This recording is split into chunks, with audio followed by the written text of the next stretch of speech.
Good day everyone, I am Sahara Mantil and this is the continuation of the topic NGOs and BARM.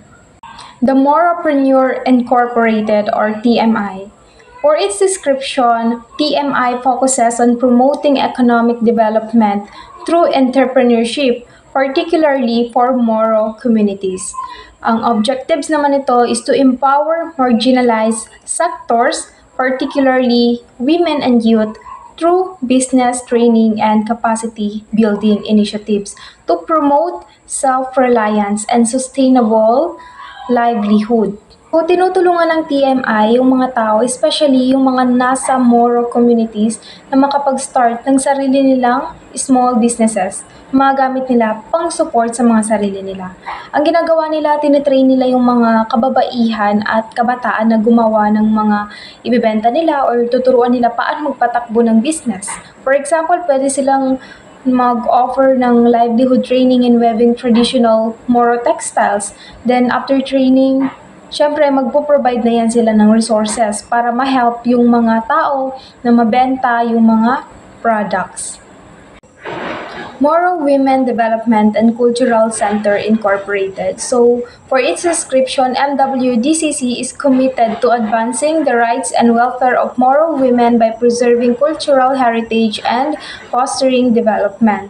And ang objectives naman ito is to support gender equality, women's leadership, and cultural preservation with programs that encourage socio-economic participation of women in the region.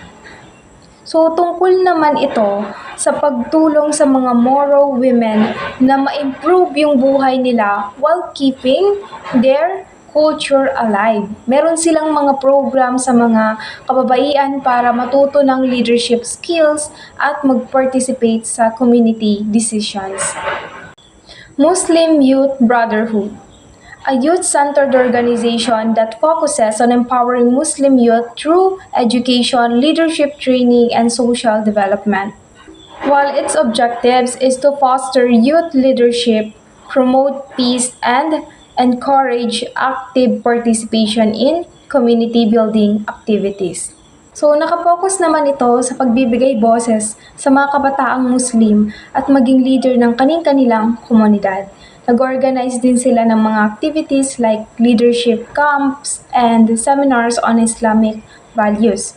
Kagaya rin nito kung paano nagkakonduct ang SK or Sangguniang Kabataan sa Youth Leadership Summits. So, MYB might run camps kung saan matututo ang mga young Muslim na i-resolve ang mga conflicts peacefully and maging role model ng kanilang communities. League of Bangsamoro Organizations Incorporated.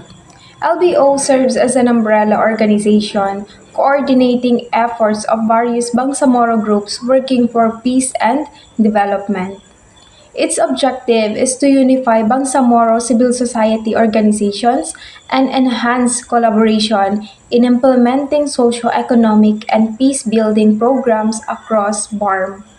Simple lang naman itong LBO, kumbaga sila yung nagko-coordinate ng efforts para ma-ensure na lahat ng groups ay natutulungan para sa iisang goals. Halimbawa na lang, imagine NGOs working on housing projects in Marawi after the siege.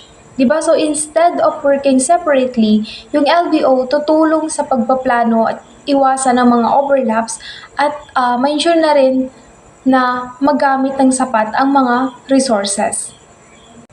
Tabang Lanak Agriculture Cooperative. TLAC focuses on agricultural development and sustainability in rural areas. And ang objectives naman ito is to enhance agricultural productivity, provide support to local farmers, and promote sustainable farming practices in BARM. So, tinutulungan naman nila yung mga farmers grow more food and ibenta ito sa patas na presyo. They also teach sustainable farming methods para ma-protect ang lupa para sa future generations. No? Halimbawa na lang, pwede nila turuan yung mga Bangsamoro farmers kung paano magpalago ng mga organic rice at tulungan silang kung paano ito mabibenta sa mga markets. ACTAD Philippines, a global NGO working in Burma to deliver humanitarian assistance, promote disaster resilience, and support sustainable development initiatives. Ang objective naman nito is to enhance community resilience by improving infrastructure, providing livelihood opportunities, and ensuring disaster preparedness in vulnerable areas. So nakatuon sila sa pagtulong sa mga komunidad na makarecover mula sa mga crisis tulad ng natural disasters or armed conflict and building long-term solutions para sa mga future challenges. So sa pamamagitan nito ng pag-improve sa mga infrastructure, pagkakaroon ng livelihood opportunities at pagsasanay sa disaster preparedness. So goal nito na mapatibay ang komunidad, and it is not only helps communities recover from immediate challenges but also ensure they are better equipped to handle future crises.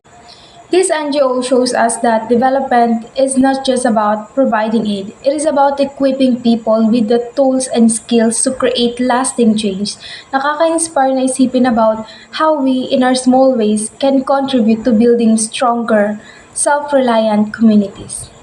So that's all. Thank you.